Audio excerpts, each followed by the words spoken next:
afternoon. This is a wonderful day, wonderful day. My name is Twin Green, and I will be your moderator for the day. I am the founder, president, and CEO of the Lincoln Option Center, and we are a community mental health center serving the South Suburban area and Chicago. We've been in the marketplace for around 28 years. And when I attended the Gandhi King Legacy Roundtable Summit last February, at the invitation of Congressman Danny K. Davis, we love him, we had a wonderful session at Dr. Kumar's Naperville Center. At that summit, there were over 50 powerful, and I have to say that word because behavioral health providers are just that. We are some powerful people because the work we do demands that power from us. And that theme for that day was the challenges behavioral health providers endure and are enduring during this COVID pandemic. And the momentum and energy generated from that day was so high, and everyone felt in one way or the other that there needed to be a space and a place for behavioral health providers to be strengthened so that we can continue to do the work that we do so effectively in our communities. It was a very historical day. And something else very special happened on that day. I was humbled when the organizer and the vibrant energy behind Dr. Vijay Paraka and Dr. Tarek Butt came together with this vision, came together with this vision to create the Citizens Action Alliance for Behavioral Health. And at that moment, they decided that Twin Green would be the ambassador for the Citizens Alliance for Behavioral Health for the Southland region, and I am so excited and so thankful for that opportunity. So, not only did Dr. Butt, Dr. Baraka, and a whole host of other people come together for that day to create this, and this is the reason why we're assembled here today. You are here for a purpose today, springing forward from what we started on that historical day. So with all that being said, welcome! We got to keep this energy going here. We have to keep the energy going. This is some wonderful work. So the next item that would have been on our agenda was an introduction of all of you wonderful people as participants today. But because our wonderful Congressman's busy schedule, he has asked us to graciously let him come a little earlier in the program, and we're going to give him that opportunity to do so. So, I have the esteemed honor and pleasure of introducing this man that really needs no introduction, because I know that when we watched television through an election season, when Raja was on the television all the time, branding his name, branding his effort, skip the last name, he said, just remember Raja. And it worked. It worked, because now, we now have this great man right here to my right that is representing us at the U.S. Congressional District, the 8th Congressional District, and we are so proud. We are so proud of you. We are so proud of you. And it is my honor now to let you know that this fearless leader, who is always protecting our democratic right in Congress, serves on the House Intelligence Committee, and earlier this year, President Biden and Vice President Harris appointed him into the COVID Pandemic Relief Commission. That's right. Give him his props for that. And he is a challenger because he takes on the challenge. He is not afraid at all. So we made the right choice when we chose Raja. Stand to your feet and stand to your feet and give this man a round of applause as he comes to the podium. You are so welcome. Thank you so much. Thank you. Good afternoon. It's so nice to be with you, and yes, just call me Raja. I like to joke that my last name gets me on a first name basis with everyone. And so please call me Raja. I want to just say a special thank you to all of you and all the distinguished members of the behavioral health and mental health community for being here today. I want to say a special thank you to Neil and Raj Patel and Medstar. Give them a big round of applause.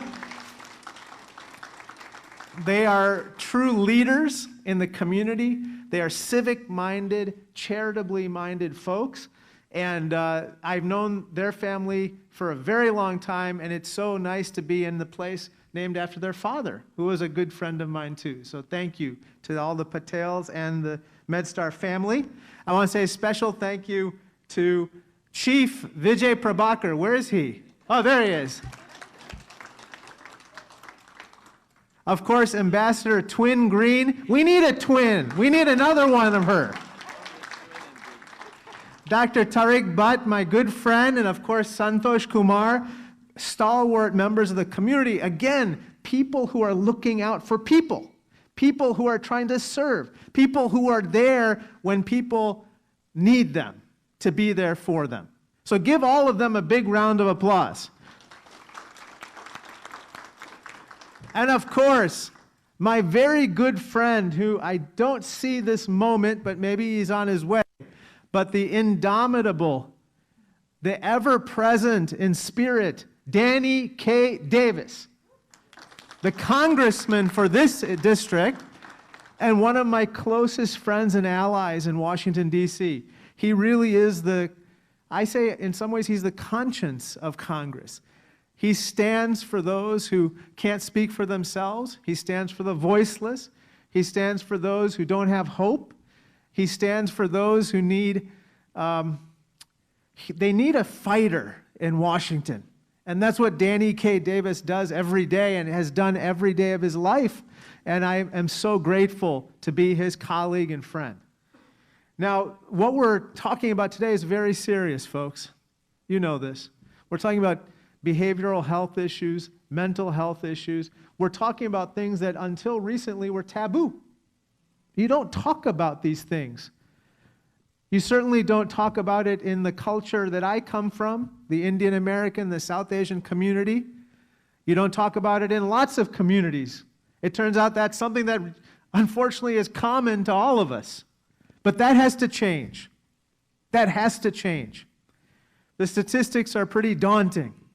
40% of Americans report depression or some form of anxiety and mental health issues during this pandemic, which is only natural given the isolation that it has induced. 1 in 4 children and young adults have had suicidal thoughts in the past month. That statistic is frightening. 50% of doctors and healthcare workers report burnout, stress, anxiety, and a lack of sleep.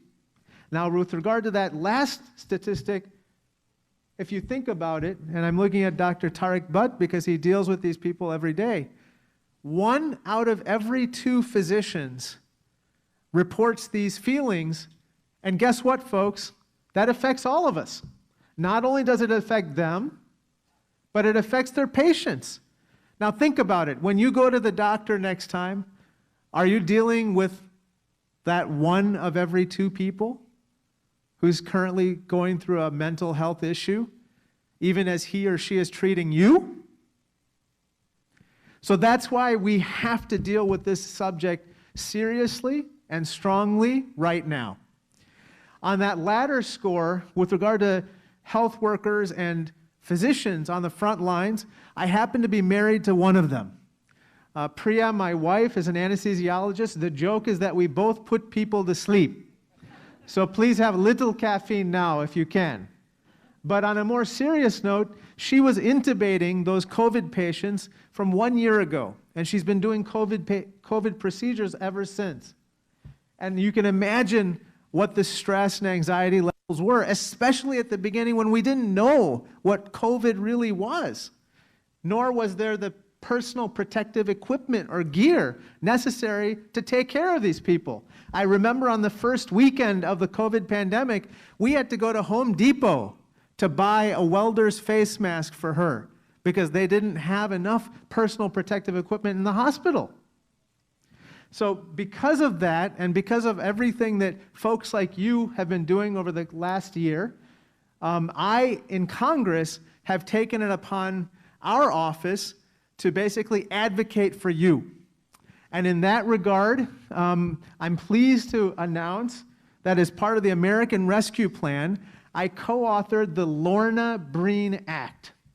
The Lorna Breen Act is incredible legislation that got signed into law by President Biden, which authorizes $100 million in behavioral health workforce education and training grants, along with $100 million in programs to help community-based and child and adolescent mental health. That is part of a larger package of $1.5 billion in mental health block grants. This is a big deal because this money will be used to help augment and establish mental health and wellness programs for the very people, namely you, who are trying to treat other people with their anxiety, their depression, their burnout, all the mental health issues that they go through. We have to help the helpers. And you are the helpers. And so we have to take care of you. So I'm so honored that this particular piece of legislation, which I co-authored, is now law. And so please take advantage of this funding. And please contact my office if you have any questions about how to access the funding that has come through the American Rescue Act. All that being said, let me just say one last thing, which is thank you. Thank you for taking on the duties and the obligations and the responsibilities associated with your profession. Because what you do every day in taking care of people at their lowest points allows the rest of us to do our jobs, but one of those jobs is to take care of you. And so I am here for you. My office is here for you. We are all here for you. And whatever you need, let me know, and we will jump to attention. So with that, let me close with my favorite saying, which is that yesterday is history, tomorrow's a mystery, but today is a gift. That's why we call it the present. And so I'm honored and blessed to be with you here for just a few minutes of your precious time to celebrate you and your institutions and your profession, because America cannot function without you, and we are so much better off having you among us. So thank you so much, and God bless.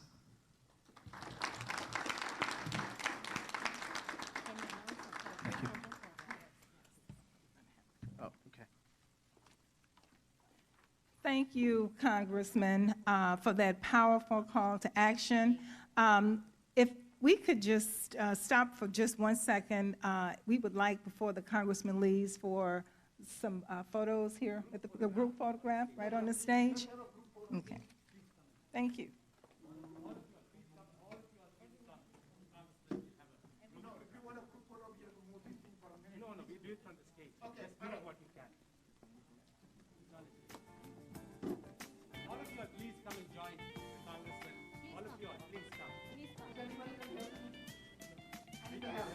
No, don't touch that. No, because if they were going to come in, that's not the group work. I need a picture.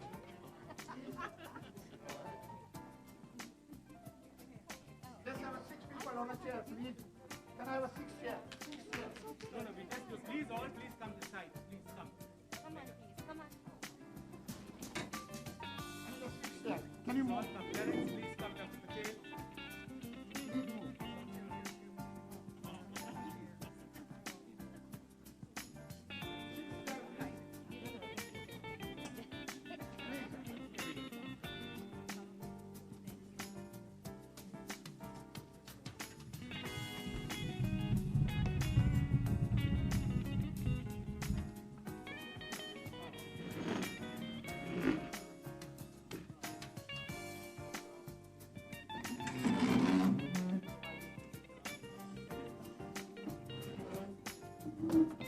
Athletics,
please come, Dr.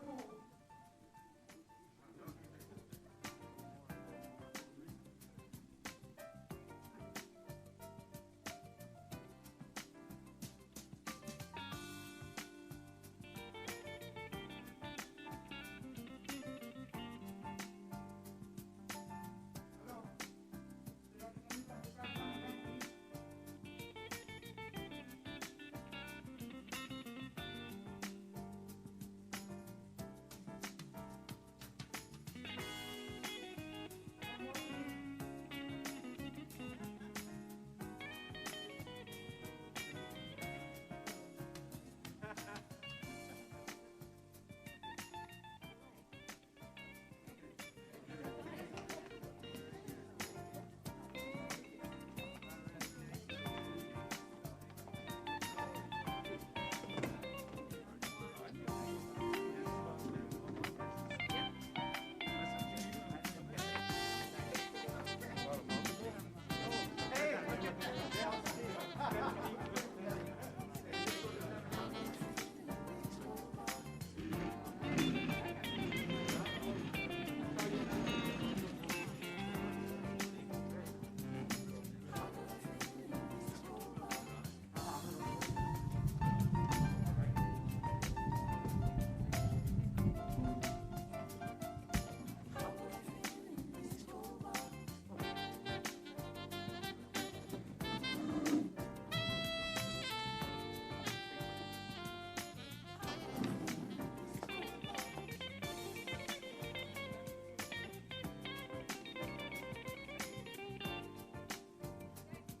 So we are back in our rightful places. Wasn't that fun? Okay, so before I move on any further, I just would like to acknowledge Neil Patel and his brother Raj for hosting this event in this beautiful auditorium. And if you have not had an opportunity to learn about Medstar or take a tour or use their services, you are missing something.